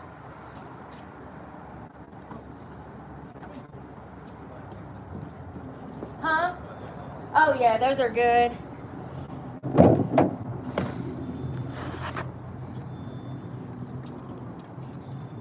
Now, my tax guy said that I might be able to get a receipt. Thank you so much. Take your time. I'm in no rush. So I did decide to keep this rug sentimental. We're gonna put it in storage. Oh shoot, it didn't shut. Sorry. Thank you so much. You have a blessed day. Oh, we're gonna put this on here so it don't fly off. I don't want that catching wind or nothing. All right, we done it, y'all. Got me a little receipt. Hell yeah. Oh, it ain't even got nothing on there. Shit. Shit. Shit. Okay. Oh, y'all. Oh, yes, we're gonna watch the inauguration. We might have to watch it together, y'all, because I'm like excited. It's my first one. I've never watched one before. I never cared, you know. I was on drugs the last time we had, well, when did Trump go out of office? 2020? That's the year that I got clean. So, you know, so I don't know. I just know that in my newfound sobriety, I care and I want to learn. Damn, he didn't even damn fill it out or nothing. I guess I'll talk to my tax guy. There's a video of me giving it away, so and you know, a video of everything that was in those boxes, so it's fun. I'll let my tax guy handle it. That's what their job is. You know what I mean? You know what I mean? I need to eat something, y'all. I didn't eat no dinner last night because I was puking. Sorry. I did brush my teeth. Don't worry. I would never breathe on you with my hot breath. But we need to eat something because I'm going to pass out. I don't feel good. My boobs feel like I just gave birth. Like, I'm not even joking. It's that painful. It feels like they are engorged. If you've ever had a child, you know exactly what I'm talking about. I couldn't even give somebody a hug right now without being in pain. I don't want to be touched anyways. I feel like shit. I don't know. What should we get? What time is it? Oh, here we go. Shit. You know, I'll just go to Subway.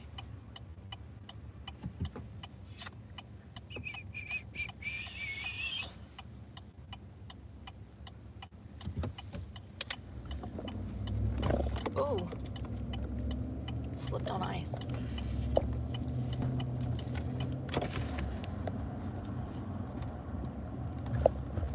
You know, something I've noticed is that when, like, families keep secrets, it causes so much distrust in the upcoming family members. Like my, you know, like me. I have so much distrust in people because my own family hid shit from me my whole life. And I don't even know what's what, who's who. You know, I don't know. I don't know. I don't know. But it definitely creates distrust. How are you supposed to trust anybody when the people you're supposed to trust have caused so many wounds? And I don't know why they would think that it would matter if they were half siblings or full-blooded siblings. Like, why does that even matter? I guess, you know, it did back in the day. I mean, I guess it did back in the day. That meant that, you know, so stupid.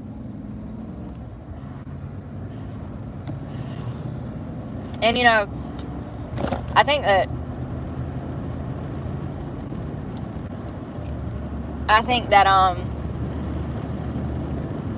segregation wasn't that too long ago. So when I think about a child being born of the opposite race, my grandmother was white. She got pregnant by a black guy. This would have been the early 1960s. So segregation, we wasn't even 10 years off segregation. There's no way in the world that anybody on both races' side would have been accepting of this baby. And it's just heartbreaking. I mean, this poor girl, I do believe her name is Rebecca. That's the only two things I know about this woman who was supposed to be my immediate aunt. This would have been my mother's sister. The only thing I know about this woman is that I do believe her name is Rebecca. She would be biracial. And she would have been like 2 or 3 years older than my mother. My mother was born in 69, and Rebecca would have been born in the early 60s, if not the mid 60s. We wasn't even 10 years off of segregation. There's no way that this would have been accepted to anybody. And you want to hear something even more heartbreaking? Whew. I read a Chicken Noodle for the Soup Soul the other day. Yesterday. Let me see if I can recall this story.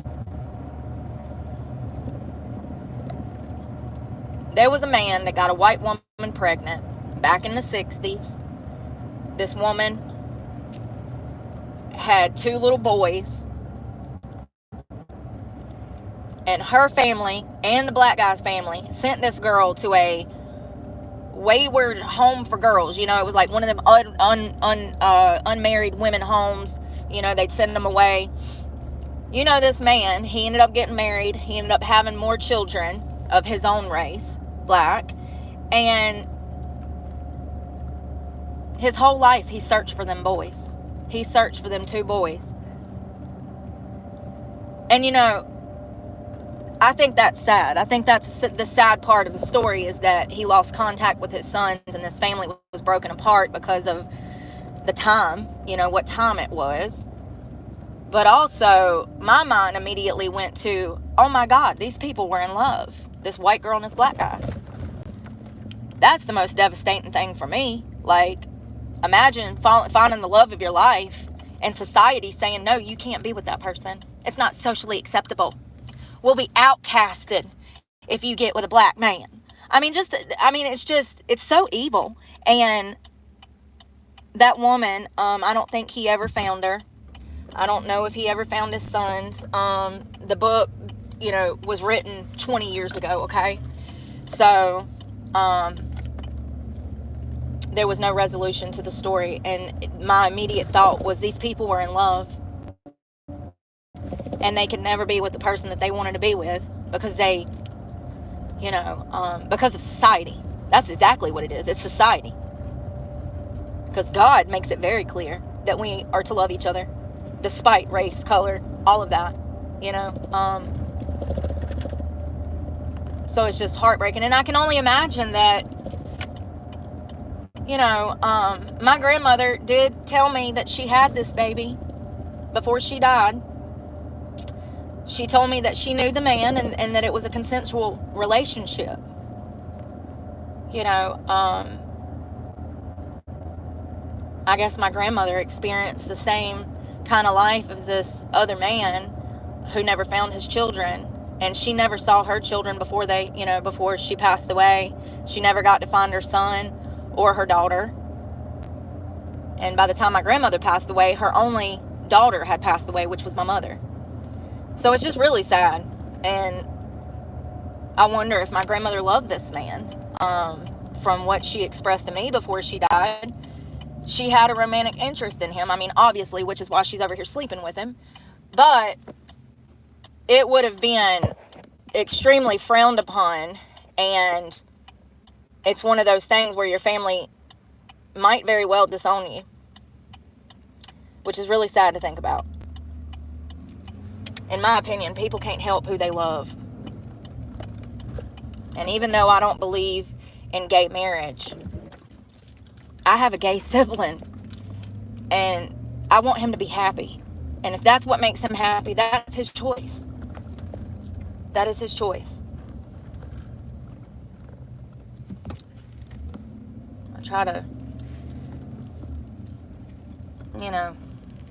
keep an open mind, but also not to the point that my brain falls out and I forget my values. But also there's a fine line where you can't support that behavior either, and that's what I steer clear from doing. It's like, that's your business, but I don't support gay flags in children's classroom. It's not acceptable. That's not the place for that. Your sexuality is invalid in here. Like, it's not a reason to have it here. Are they open yet? It looks like they might be. Let's get this up.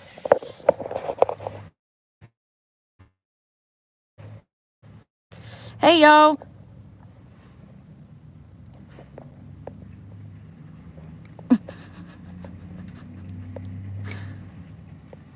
Oil will help with the PMS system. You know what else does too? Ginger. Hey, congrats, Lexi and Bambi, on the voting.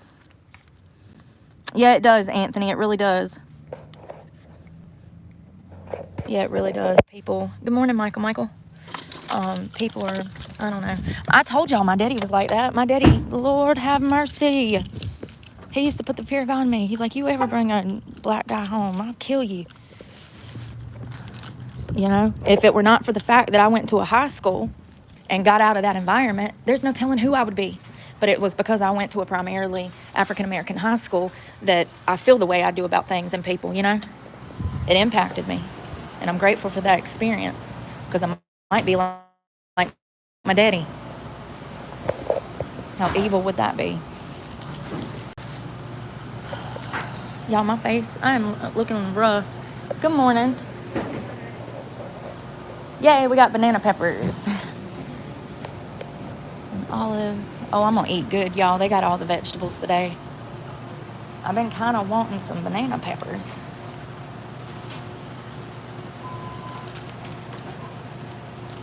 I might try a new sauce today. They got a bunch. Y'all ever try? Alex, yeah. Okay. Chipotle. I used to like the sweet onion teriyaki, but I don't really go for that much anymore. It's still not a bad calorie. And I think that's for a tablespoon probably. So if they're doing a big old squirt, you getting 200 calories just in sauce. You see what I'm saying? Because that's going to be per tablespoon. Yes, ma'am. I'm going to do a 6-inch, or actually, let me just go ahead and get a foot-long vegetarian. Oh, yeah. Italian herbs and cheese. Are these fried? Chips? That's Vicky's? Vicky's. You want any cheese on the veggie? No, you're fine. Okay. Thank you. That little lady's still on her phone. Somebody, y'all.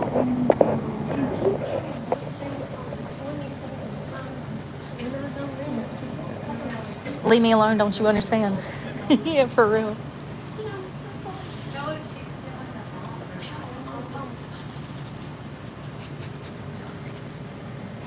I'm such a juvenile. I'm in here stirring the pot.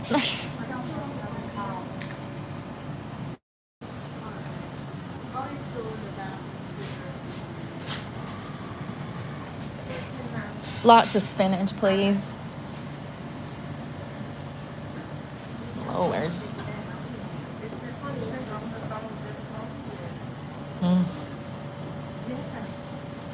do lots of onion, black olives. Awesome. Black olives and banana peppers. Perfect.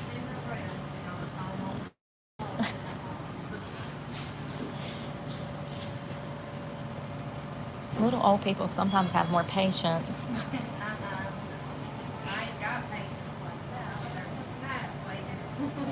Oil and vinegar. And mayonnaise, and that'll be it. Thank you so much. That looks so good. It looks delicious, y'all.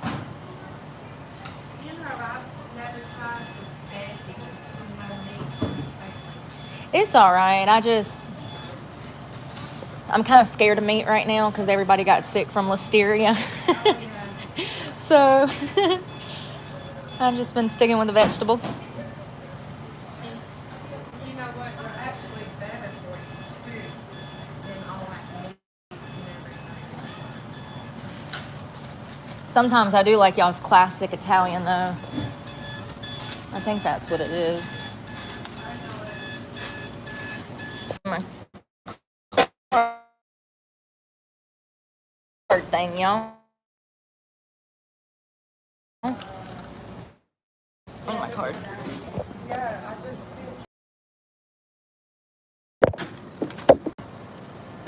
You getting just sandwich? Yeah, please. I feel like I just got it. 716. Thank you.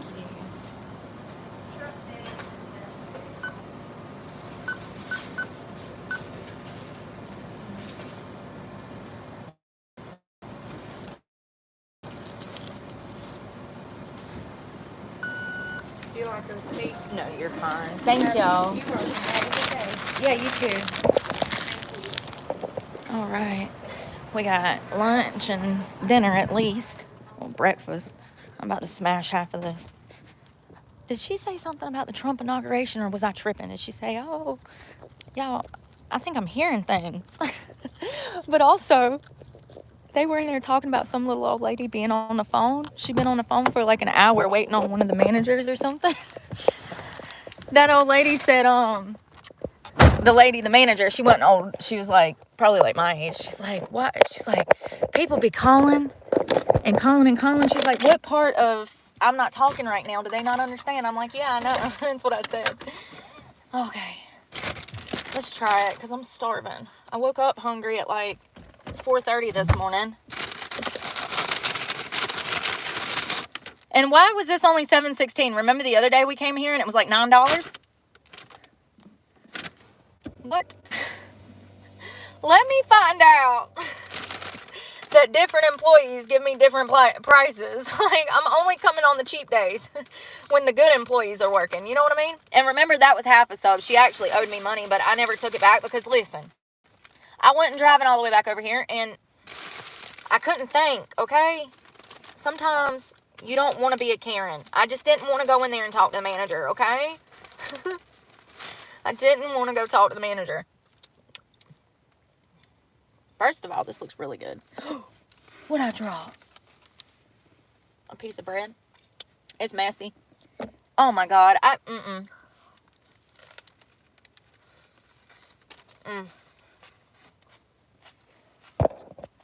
Damn it. Oh my God. I'm getting mayonnaise everywhere. I'm glad the banana peppers are back, but there's like a few too many on here.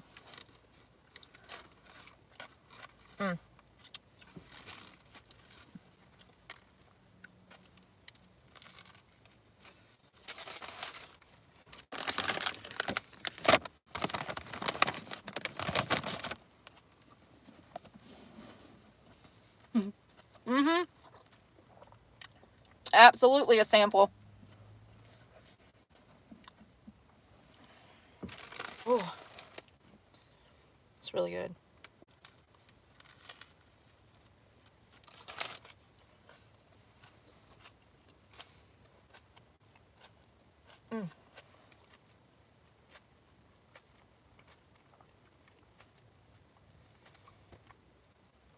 They always do a good job in there. Probably should write them a review. everybody that works in there makes a sandwich like 10 out of 10. I don't think I've ever had. Oh no, there was that one person that one day, remember? And I don't even remember who they were. Oh, I do. Never mind. Never mind.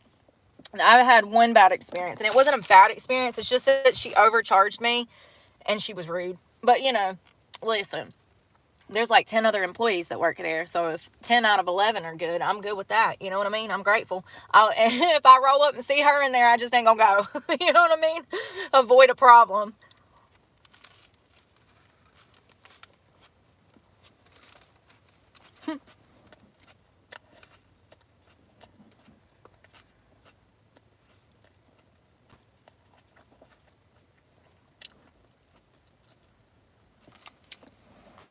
I have a P.O. box, but I'm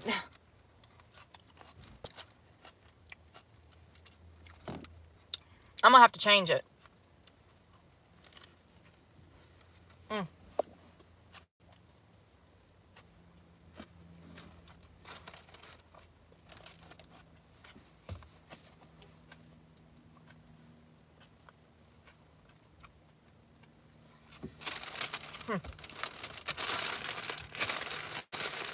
Yeah, I've got to get a new P.O. box. Listen, let me tell y'all something. The day that I went to go get that P.O. box, the Postal Service should have told me that they were not open half the week. Do you think that they told me? In my opinion,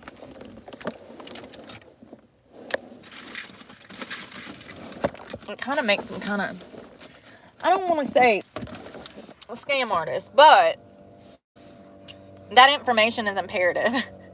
You know, because I was going to be getting packages and stuff sent there. And also, if they're never open, then the packages can't be delivered. And that's the issue that I've ran into. I had Andrea that wanted to, oh no, don't, yeah, I don't know, yeah, I don't know. Damn it. There's shit all in this cup holder, y'all. I spilled onions and olives in the cup holder. I don't, know what to do about my P.O. box. I'm just gonna have to switch it over. It's really annoying. I just felt like they should have told me that. Like, I never would think to check the hours because it's a U.S. Postal Service, so you would assume that they were operating normal business hours, Monday through Friday. But that post office does not. They're closed more than they're open.